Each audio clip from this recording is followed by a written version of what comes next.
President Trump's withdrawal from the Paris Climate Accord was swift and strong. As protesters hit the streets and social media, locally elected leaders around the country pledged to continue honoring the agreement.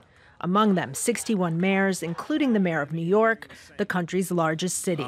It's obvious that when our federal government fails us, local governments have to step up.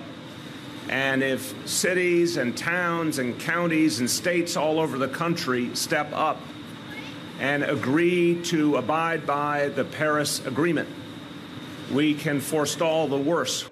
By making buildings more energy efficient, planting nearly 1 million trees, and upgrading the fleet of buses and other city vehicles, New York has already pledged to reduce greenhouse gas emissions by 80% before 2050. Still, it's the federal government that sets standards for vehicle emissions and power transmission, as well as providing incentives for innovation. Brendan Shane is with C40, a network of cities committed to addressing climate change. He concedes there are limits to what cities can do. The U.S. has led in innovation and research around renewable energy in particular.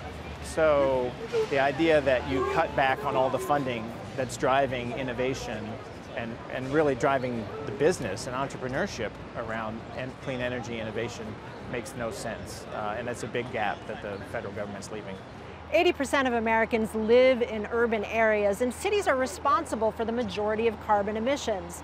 One study found that cities could contribute more than 30% of the emissions reductions the United States would need to meet its commitment under the Paris Agreement. And it's not just mayors reacting. CEOs of General Electric, Tesla, and Shell Oil have expressed their support for the agreement. While California, a state whose economy ranks 6th in the world just behind countries like the United Kingdom and Germany, has vowed to work with New York and Washington to continue reducing emissions. Local leaders point out they are on the front lines of climate change. When we talk about heat waves and major storms, we're talking about people losing their lives here in Boston, and we cannot let it happen. Sending a beacon of hope to the world that the sun has not yet set on the Paris Agreement. Kristen, Saloomey, Al Jazeera, New York.